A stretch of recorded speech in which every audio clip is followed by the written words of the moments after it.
the Tudors Dynasty Podcast. We all know that Elizabeth I died in 1603, and that James VI of Scotland succeeded her as James I of England. On this show, we've really only scratched the surface on this period in history. And today, what I really want to know more about is James's daughter, Elizabeth Stuart. You might know her as the Winter Queen, or the Queen of Bohemia, or maybe even the Queen of Hearts. Today, I am joined by Professor Dr. Nadine Akkerman, literary historian, author, and educator. Nadine's access to Elizabeth Stuart's original letters makes her the foremost authority on Elizabeth Stuart and the perfect guest for today's show. Nadine, welcome to the show. Thank you very much for having me. I'm really excited to talk about Elizabeth Stuart today because she is a figure from history that we haven't really covered on the show yet. And I'll just start with a quick little bio to get everybody up to date. She was the eldest daughter of James VI of Scotland and Anne of Denmark. And after the death of her namesake and godmother, Queen Elizabeth I in 1603, Elizabeth traveled south into England with her mother and her brother Henry. Now, I'm curious. I want to start out with this trip from Scotland to England. What would their experience have been like? Yes, that is an extraordinary moment when her father, James VI, has secured the succession of England. So he becomes James I of England as well. And they travel from Edinburgh, Scotland, to London. And I think, I'm actually pretty sure, but I'm the first in the biography to argue that she might have met her brother Henry for the very first time during that journey. And they had an extraordinary relationship, but they might not have met before simply because royal children were raised separately. This might be the first moment that brother and sister meet. That's quite extraordinary because she and Henry ended up having quite a close relationship, didn't they? Oh, yes, absolutely. And therefore, I think nobody has even sort of considered when they met, because it seems so normal to be raised with your brothers and sisters. But that wasn't royal custom. And they had a kind of joint court in England, which was quite... It was really the exception until her dad also sort of realized, actually, it's not wise to raise all my children and keep them in one basket.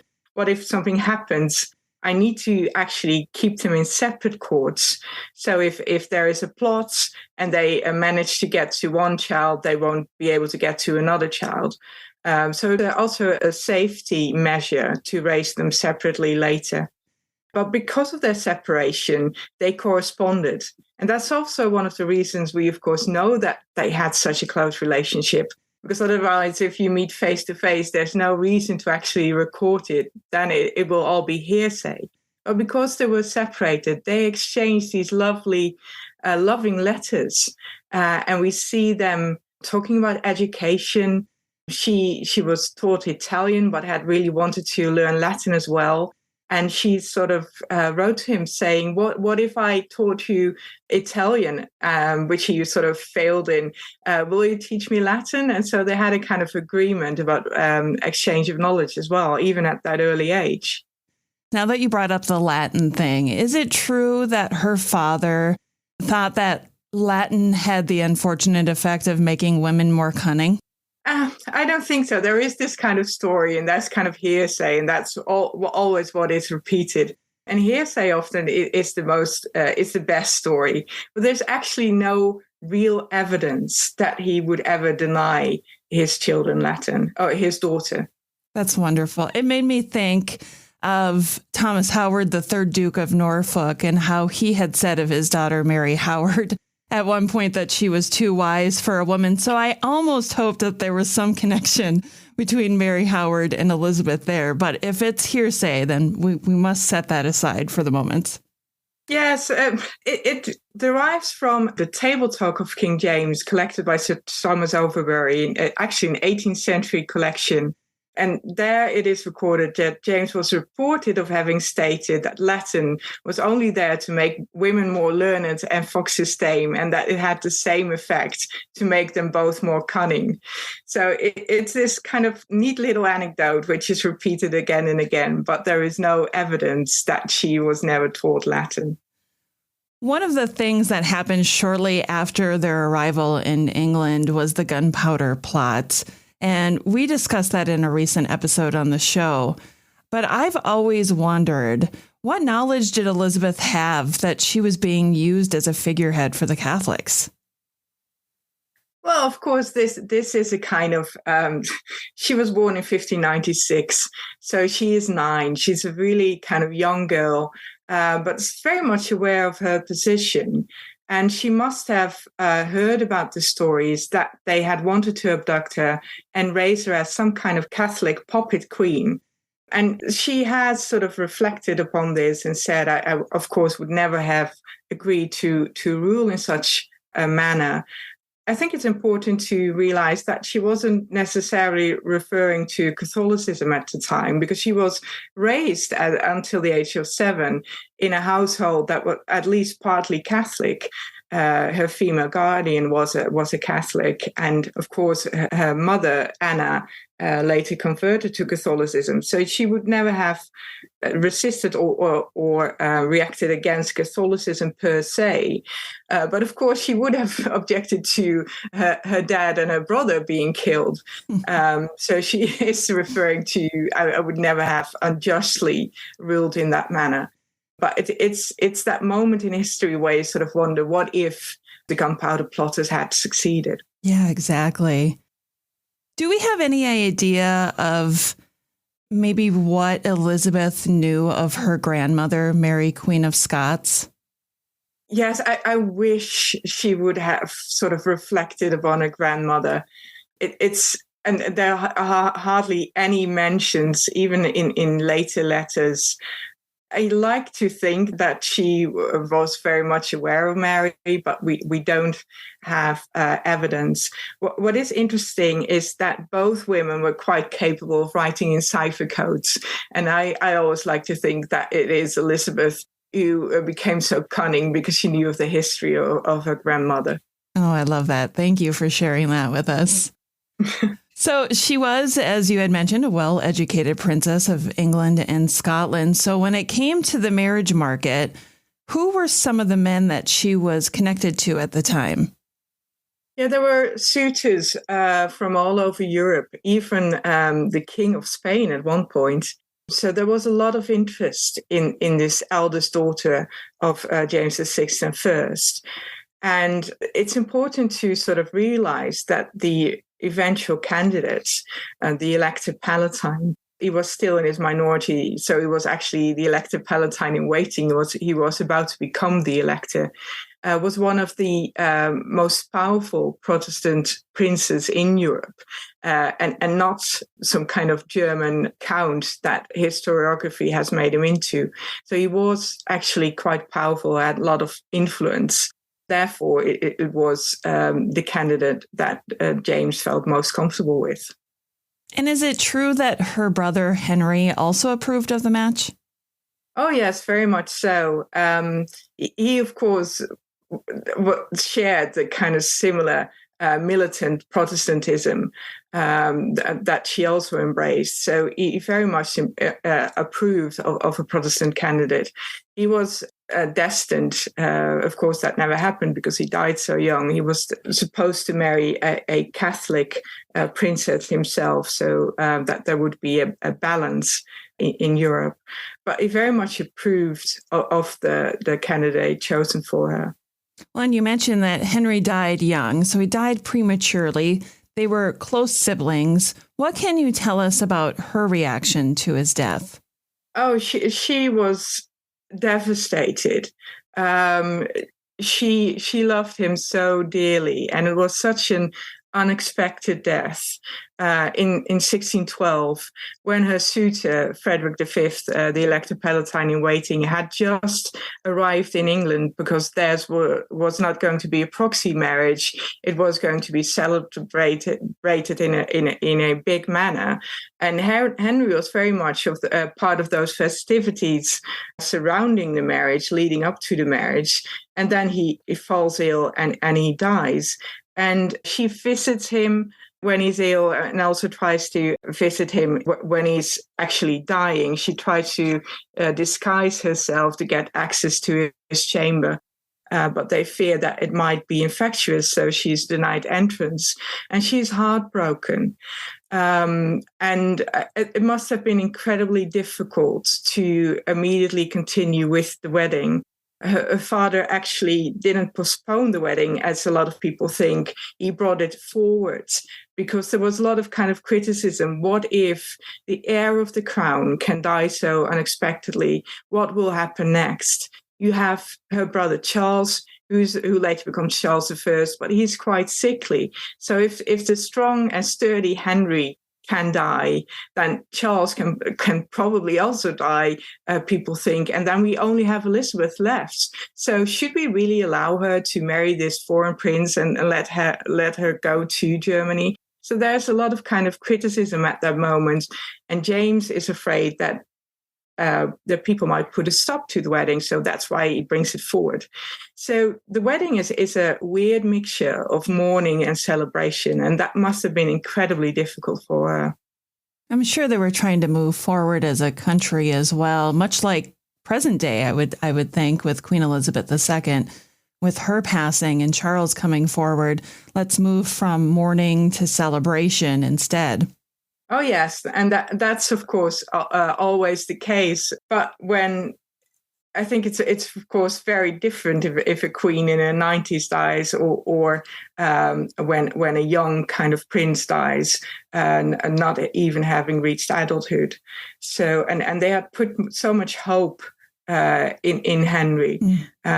So it must have been really difficult as a nation to look forward and to see what's next. That's a good point. So a husband was chosen for Elizabeth.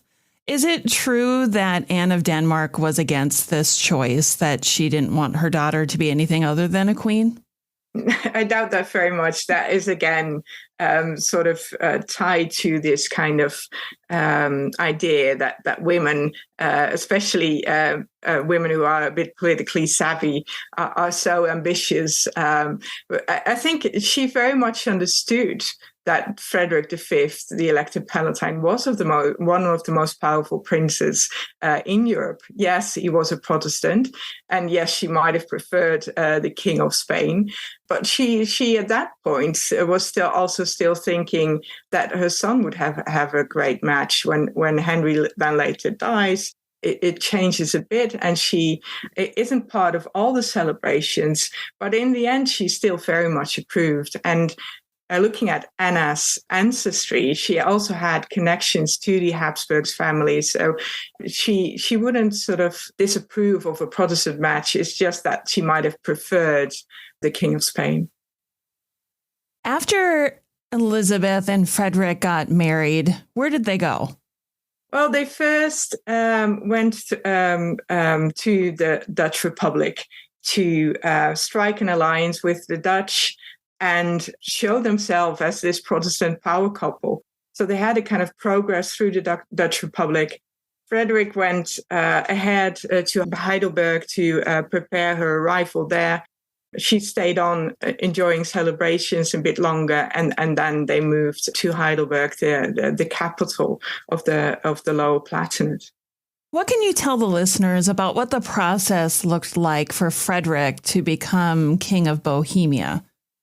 Yes, that of course happens much later. Much later, 5 years later, 5 to 6 years later. So they marry in 1613, and he accepts the crown of Bohemia in 1619. So they have this kind of very difficult marriage in the beginning. We must remember that both of these, Elizabeth and Frederick, were just 16-year-olds, and that this was a politically arranged marriage for political and dynastic reasons. Elizabeth didn't speak German. Frederick didn't speak English, so they spoke to each other in French. In Heidelberg, there was an interfering mother-in-law who was also still there in the beginning. This was a kind of difficult marriage. The first child is born quite quickly, but then it takes a couple of years. And Elizabeth very much has her own court in Germany, which is separate from her husband's court. But by the time that Frederick is offered the crown of Bohemia to go to Prague, they have become much closer. And although she didn't advise him to take on the crown, she very much supports him in it as a kind of dutiful wife. You mentioned their children, and I do want to touch briefly on this because they had quite a tragedy happen not long after. Could you give us maybe, they had a lot of children, but maybe give us a brief rundown of who their children were and why we might recognize some of the names? Yes, they had 13 children, so quite a lot. And if you actually think about it, only apart from those kind of first years of marriage, so one is born quite quickly, but then it takes a couple of years, as I said. But then thereafter, she's pregnant almost their entire marriage. So that is also quite an extraordinary thing to realize. And the listeners might know of Rupert of the Rhine or Maurice, who fought in the kind of English civil wars as royalist commanders. Another son, Charles Louis, who took the other side and supported Parliament. There's also the daughters, a daughter also called Elizabeth, who became a talented philosopher and mathematician and who corresponded with René Descartes. You have Louise Hollandine, who was a female artist and became the pupil of the painter Gerard van Honthorst. So all their children really deserve a biography of their own. So there's still a lot to be done there. Well, and one of the things that struck me while I was just doing a little bit of research before our conversation is that their eldest son died tragically. Can you tell us a little bit about what happened? Yeah, she loved him dearly. He was called Frederick Henry, of course, also named after her brother, who died around a similar age. It's a moment that is so difficult for Elizabeth because most of her children reach adulthood, so she is not even used to losing children. Like, for instance, her mother had been forced to get used to. She never had a miscarriage. She never had a stillborn. So she had never really lost a child in this manner. And then she loses her firstborn. He arrives at her court. She has just given birth to another daughter, and he craves his mother's attention, pretending he's ill, and he's allowed in the kind of lying-in chamber where no men are usually allowed to get close to his mother, and they have a little conversation, and then someone comes in saying that the Dutch bring in this kind of Spanish treasure fleet. And he wants to see the fleet, and he persuades his father to travel to this fleet in a little barge. This wasn't planned at all. This just was kind of spur of the moment. They indulge their son and go on this little kind of pleasure trip where to sort of see the treasure that is being brought in by the Dutch. And another barge hits their barge, and it capsizes, and Frederick Henry, the eldest son, drowns. And his father has searched for hours and hours in the kind of freezing water. And they find him the next morning, and then he's frozen to the mast of the ship and being brought back to The Hague, where his mother is presented with his corpse. So she's absolutely devastated. What an awful story. When I think of stories like that, I want to transport back in time and just be a regular person who maybe witnessed these events or heard the conversations that were happening around the events. And I just wonder how different it was to live during a time like that. Yeah, it's of course something we might never sort of, we can sort of come close to it, but we will never know. And of course, the early modern period is a period in which they don't really reflect upon their feelings as much as we would nowadays do. So I'm confronted with as a biographer is at that moment complete silence from Elizabeth's part. This is a woman who writes several letters a day. And then for months, there's not one letter in her hands. She has completely withdrawn in her own world. And I think that shows her the extent of her grief. But as a biographer, I didn't want to speculate too much. So I wouldn't sort of project modern feelings as she might have felt X, Y, or Z, because we don't know. We just have this silence in the records. Oh, it's just so sad. You know, you can imagine. We can speculate how she felt. Absolutely.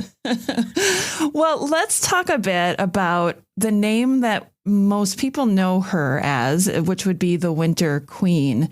Why was she referred to as the Winter Queen? Yes, well, I think she really wasn't. So I think this is more what she has become known as because that's what historians have referred her to. Her husband was called the Winter King in one poem in Catholic propaganda, dismissing him. So it's a mock name, even though it sounds quite romantic now. But it was definitely to make fun of him. And that is sort of projected then by historians upon her as well. So that's how she becomes known as the Winter Queen, because she and her husband ruled over Bohemia from one winter to the next. It's also often said they only ruled for one winter, but they ruled for an entire year from one winter to the next winter. I've deliberately not used it in the title of the biography. I've used the title Queen of Hearts because that is actually what her supporters called her. And actually, I've never been able to find another reference that her enemies would call her the Winter Queen. Sorry. That's interesting. So I was going to ask you about the Queen of Hearts, because in my mind, I think we always know Elizabeth of York as the Queen of Hearts, but I love that it can be used for Elizabeth Stuart as well. Yes, we have these very kind of strong women in history who are known as the Queen of Hearts, and I think it's wonderful that each generation seems to have their own Queen of Hearts. I love it. I love it. So what caused Elizabeth and Frederick to go into exile? So they ruled for a year. What happened? They ruled for a year. They were elected as king and queen. It were the kind of Protestant rebels who prevented the Holy Roman Emperor from taking up the crown of Bohemia, which was usually the case that the emperor would also be the king of Bohemia. The Protestant rebels put a stop to that. But of course, this emperor very much wanted his crown back, or is how he would sort of see events. So you have Catholic armies supporting the emperor, and they were the stronger party. So they drove them away, and they had to flee from the capital, even though Elizabeth refused for a very long time. She refused to abandon her subjects. So ambassadors had to come into Prague to persuade her to leave. Oh, so during this time, let's put it into context with the timeline a little bit. At the time when they went into exile, what was happening in England? In England, we had a parliament had sort of opened. So James very much considered whether he should allow his daughter to return to England or not. And it was decided in the end that it was better that she would not return to England at that time. And they chose for The Hague, where Frederick had relatives. The Princes of Nassau-Orange were his cousins. And Elizabeth could serve as a figurehead for the English and Scottish soldiers who were stationed in The Hague, because they also fought in the Dutch army. And because they could sort of see her in The Hague, they could sort of see the princess for whom they would fight another war. So she had more power by not being in England, essentially. Oh, yes, very much from the beginning. And she later also realized that when she was widowed in 1632, her brother invited her back to England and sort of very much encouraging her to return home, even sending an embassy of 150 men to get her. But she sent them packing. She just thought, if I stay in The Hague, I can really be my own woman. I can be my own politician. Nobody will control what I will do. So she was very much aware that the distance from the court in England was an advantage for her. I'm also curious, and of course I'm going to jump forward in time a little bit here. I'm curious about where Elizabeth was when her brother Charles became King of England, and where was she when he was executed? Yes, both still in The Hague. So Elizabeth and Frederick turn up in The Hague in 1621 in April.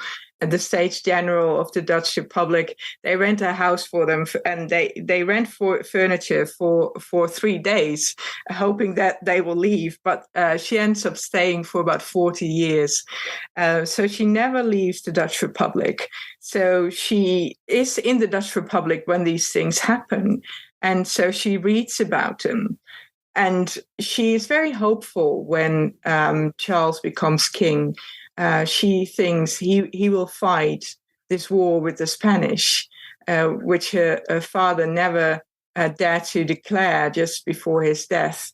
That was about to happen, but it hadn't happened yet. So when Charles then declares war on the Spanish, she's very much in favor of her brother, very much supports him in that decision, because she finally gets the military support she had always wanted. But her relationship with her brother changes throughout the decades. She then is really angry with him when he makes his peace with the Spanish, and then he almost becomes a kind of enemy. When he's executed in 1649, she, of course, loses her brother and is again devastated by these events and by these anti-royalist sentiments. She really lost a lot of men in her life whom she felt close to. And one that I feel like I just skipped over to get to Charles was her husband, Frederick. Can we touch base a little bit about when he died, maybe how he died, and what her reaction was?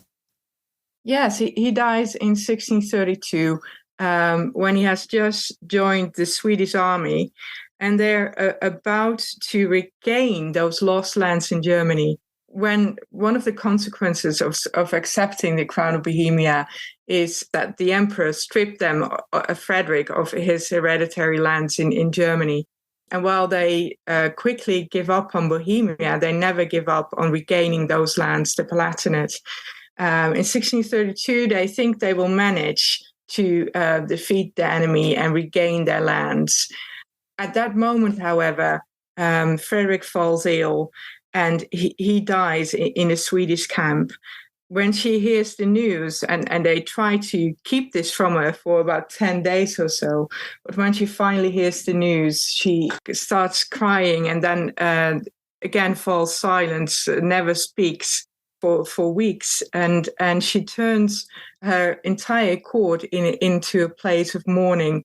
She decorates it inside and outside her estate in The Hague in black velvet, and that is never removed. So that is also something people will have noticed when they would have visited The Hague. And she also, every letter she sends thereafter is dressed up as a mourning card. So she will use black seal wax and she etches her letters in black as well, to remind her correspondents that she was married to Frederick and that she is still mourning his loss. You had mentioned at the beginning that you had worked a lot with her correspondences, and I'm going to put you on the spot right now and ask you if there was one correspondence from Elizabeth that maybe struck you the most or affected you when you read it. Yes, there are so many letters, which is, and of course, I was amazed by the amount of letters I stumbled upon that nobody had ever looked at. When you sort of are sitting in an archive, you sometimes still see the sand that was used to dry the ink, which meant that nobody had really looked at these letters apart from me and the recipient. So it's a feeling of it's a feeling of voyeurism to work on correspondences in the first place, I think, because you're reading someone's private writings that you're really not supposed to be reading. So there's that kind of extraordinary feeling, and there is. I was quite surprised that she was so politically engaged. When I started researching Elizabeth, I thought because of all the kind of mythology around her that she would only write about plays and ballets and romances, as her granddaughter so famously put it. But she only wrote about military treatises and movements of armies. And so there was very little culture, which I had expected. She has extraordinary relationships with a lot of people, but one letter that struck me in particular is when she puts the Archbishop William Laud in his place. She advocates for war, and William Laud writes to her that she should not wish for war because she is a woman and it would be unchristian of her to do so. And then she replies saying, I might be a woman, but I know more about wars than you do. And having read the chronicles of my ancestors, the best peace is made by war and not by treaty. So she has such a strong voice, which is quite unique in this period. She doesn't hide behind epistolary rhetoric. You can sort of really feel what a strong woman this was.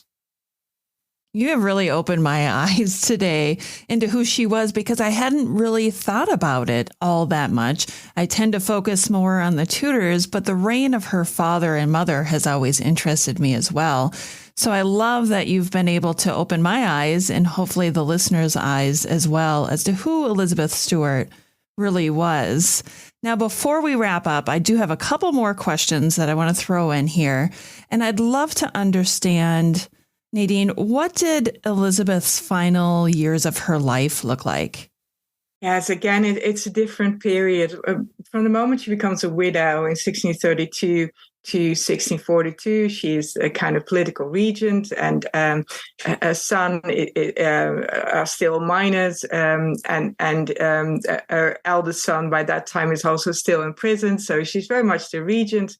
Once he reaches his majority, she takes a step back, still comments upon the political events, but then also struggles quite a lot because her son doesn't necessarily want the same things as she has fought for all these years.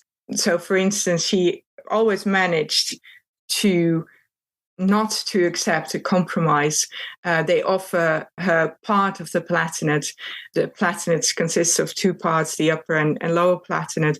And she was offered part of it as early as 1636. She managed to say, no, I want all or nothing. And then her son, in 1648, with the Peace of Westphalia, is quite happy to get half, which, of course, she could have accepted years before. So she falls out with her son, and her son, Charles Louis, also denies his mother her income, her jointure, her income that she should have right to as a widow. So she falls out with Charles Louis, and there's an exchange of quite strong letters between them. And she has accumulated a lot of debt in The Hague. She refuses to leave the Dutch Republic before all her debts have been paid, or at least there is that promise at the Restoration that her nephew will take care of all the debts. And only then she returns to England in her final year of her life. Wait, she did return to England? Yeah, she did. She did. So after the Restoration, she hopes that she will get another invite, because as you mentioned, a lot of people have died by that time. So there's not much left for her. All her friends in The Hague have died. But her nephew, with whom she had quite a close relationship, Charles II, has been restored to the throne. So the royalist cause has also been fought. She had a kind of alternative Stuart court on the continent, which attracted loads of political and religious refugees during those civil wars.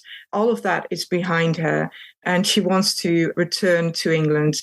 And she returns, but that invite to the actual Stuart court, she will then never receive, because Charles II is also a bit afraid that his aunt might be more popular than he is or ever will be. So she lives in a house rented by one of her friends, the Lord Craven, and she dies soon after. I'm really curious to hear this answer from you, because I want to know, after our conversation today, I think my eyes have been opened quite a bit to some of the stuff that's on the internet isn't true. Surprise, surprise. A lot of it isn't true. Right. So I want to know, let's just wrap this up in a tight little bow. What are the most common misconceptions about Elizabeth Stuart? One is that she loved her dogs and monkeys more than her children, which is a quote taken out of context. It's actually from a satire written by one of her daughters, but people don't often remember that it is a satire, and they take that completely out of context. Yes, she had a lot of dogs and monkeys. Most of them were for her children to play with. And she loved her children dearly. In fact, she fought her entire life to get that inheritance back for her children. So she was a very caring and loving mother. That's one of the other things. The Oxford Dictionary of National Biography actually states that she was an uncaring mother. Again, that's just misogyny. There's no evidence for that whatsoever. Another kind of myth is that she was only interested in plays and the reading of romances. She actually used, just very much like Anne of Denmark, used masks, for instance, for political purposes. And yes, she enjoyed reading, but she was very much politically engaged. And there's so much evidence for it. Thank you so much for sharing all of your knowledge with us today. Can you tell everybody the name of your book and where they can find it? It's Elizabeth Stuart, Queen of Hearts. It's published by Oxford University Press, and you could basically find it anywhere. Thank you so much for coming on the show today. Thank you so much. Thanks for listening to this episode of the Tudors Dynasty Podcast. You can follow and support the Tudors Dynasty Podcast on Facebook, Twitter, Instagram, and Patreon @Tudors Dynasty.